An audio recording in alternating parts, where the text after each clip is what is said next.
Hi, in this module, I am going to talk about strain improvement. Industrial strains can be acquired from natural sources or from culture collections.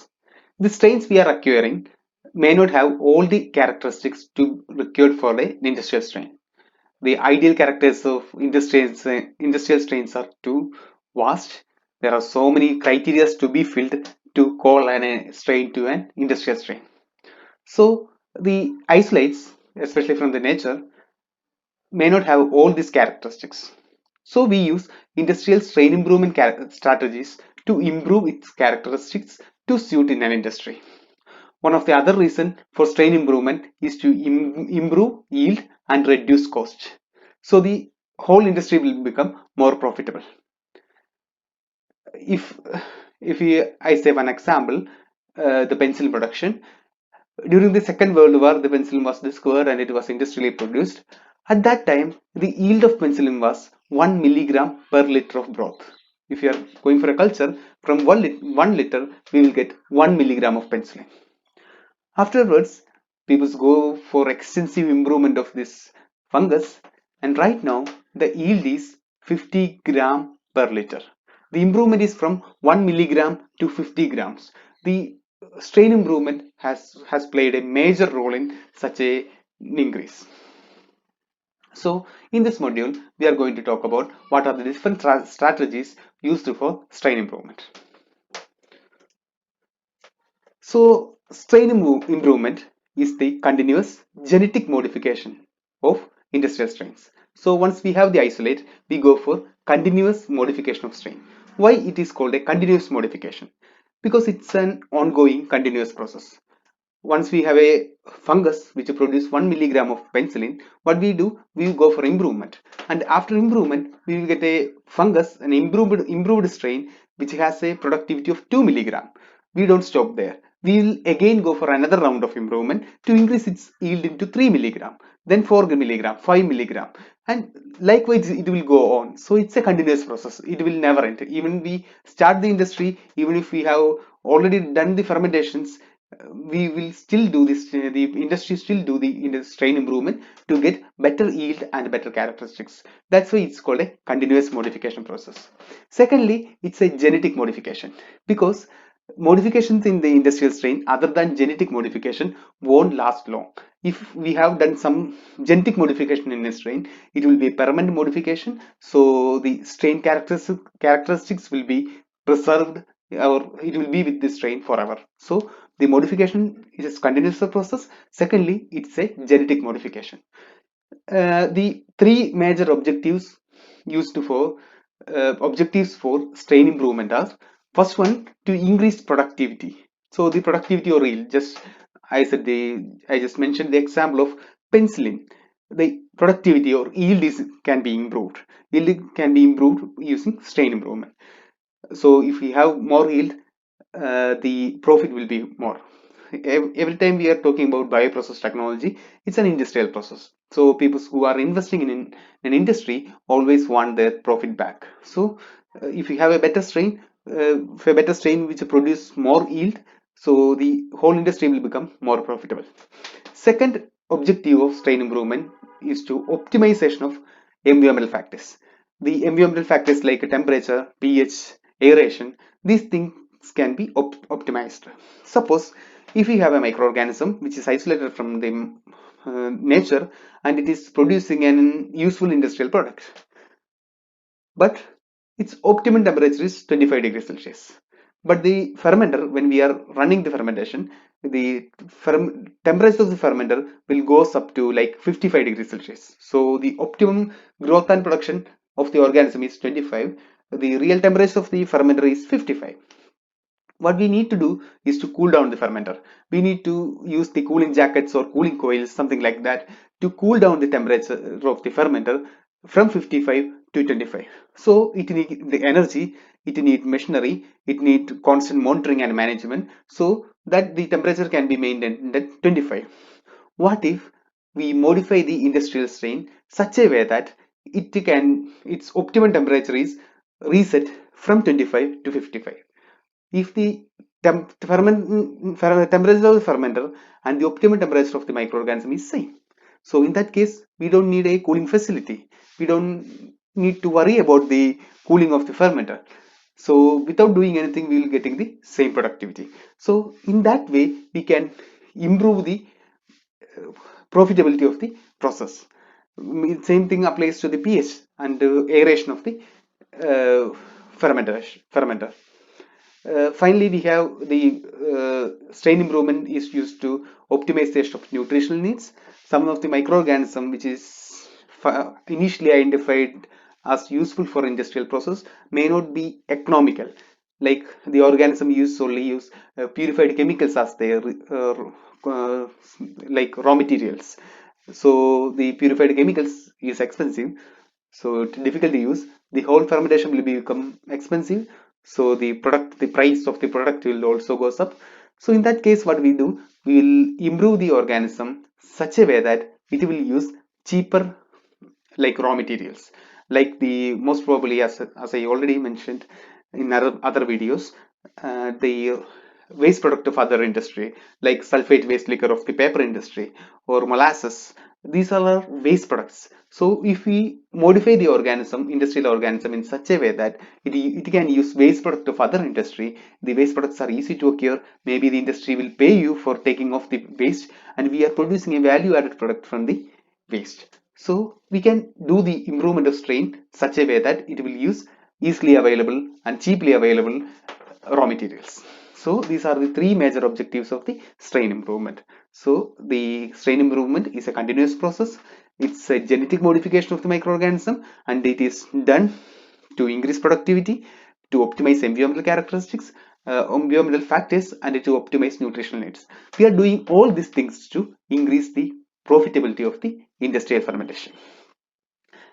So the strain improvement, the science of strain improvement, we can do strain improvement by using three different methods.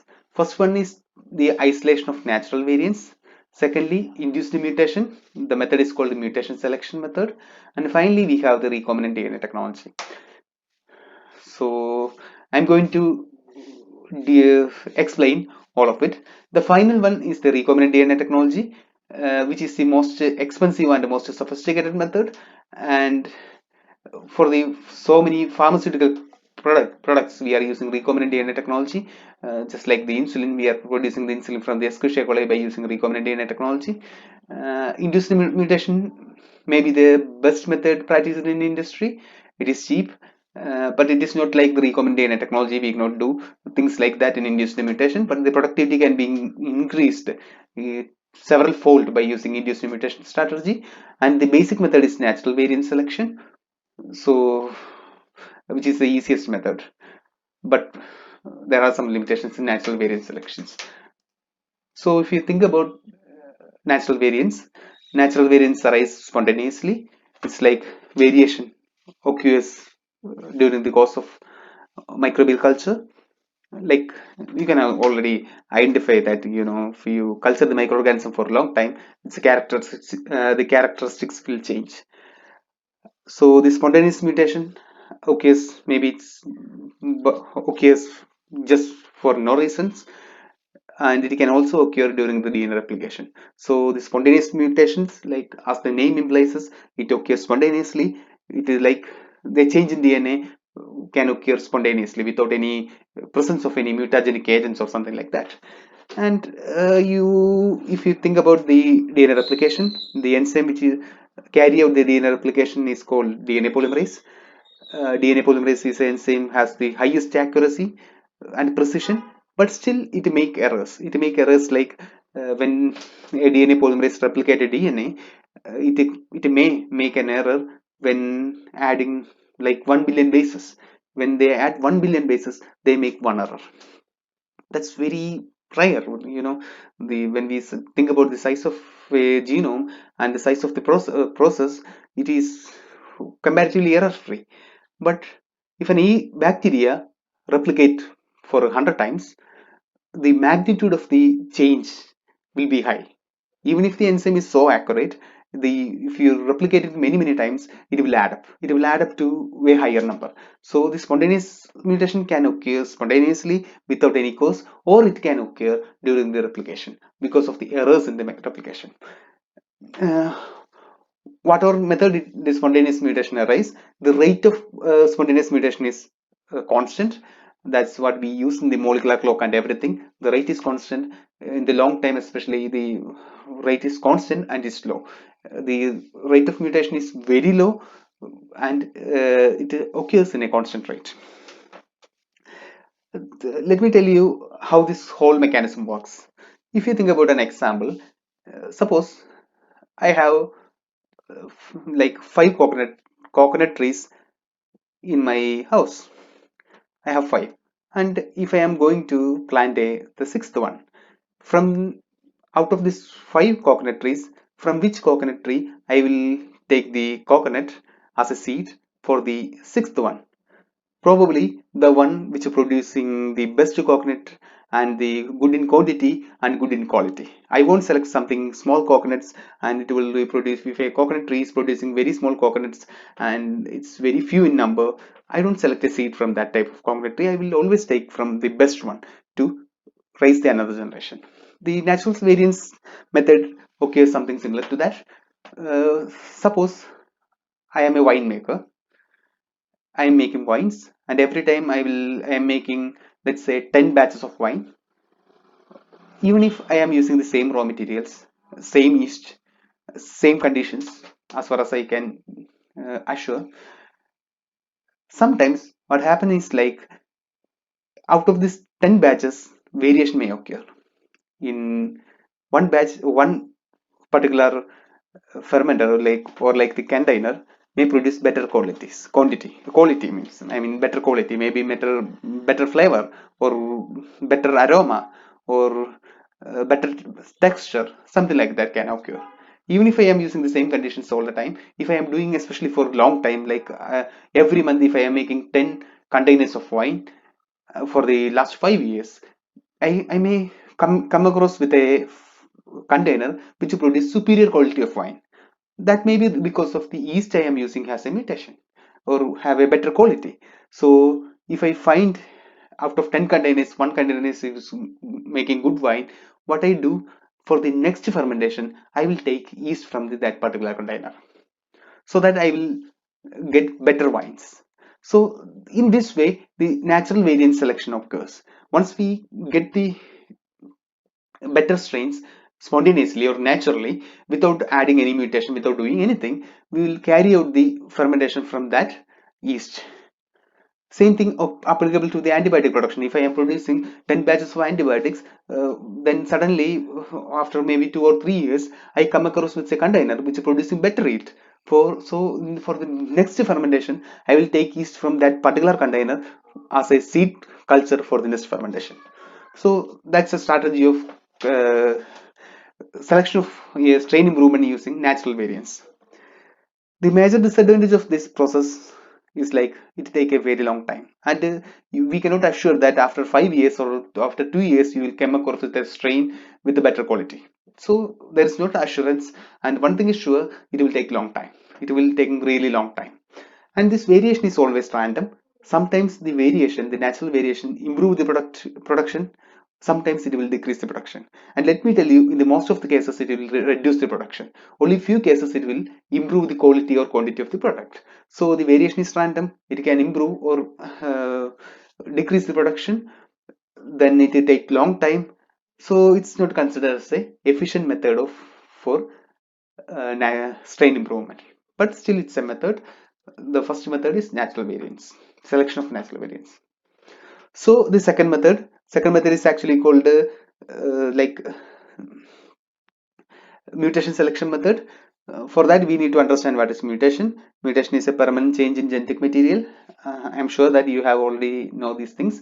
Mutation is of two different types: spontaneous mutation and induced mutation. Spontaneous mutation, we already talk about. The spontaneous mutation, it arises spontaneously without the presence of any agents. But in case of induced mutation, it occurs in the presence of an agent. This agent can be a chemical or physical agent, and sometimes it can be a biological agent too. So Induced mutation is induced by some agents. So the mutation selection works with this induced mutation in the presence of some mutagenic agents. If you think about induced mutation, the compounds which can induce mutation is called mutagens. Mutagens are of two different types: physical mutagens and chemical mutagens. Physical mutagens including non-ionizing radiation and ionizing radiations. You already know that, like radiation like UV radiations and gamma rays can cause mutation. Those are the physical agents of mutation. And then we have the chemical mutagens. Chemical mutagens actually modify the DNA and it alter the base pairing of the DNA. And the chemical mutagens belongs to different categories like alkylating agents, base analogues, and intercalating agents. In mutation selection strategies, what we do, we will use these agents to induce mutation in the bacteria. In the next session, I'll be talking about how these mutagenic agents can be used for the to induce mutation and selection of mutated organisms. Thank you. Thank you so much.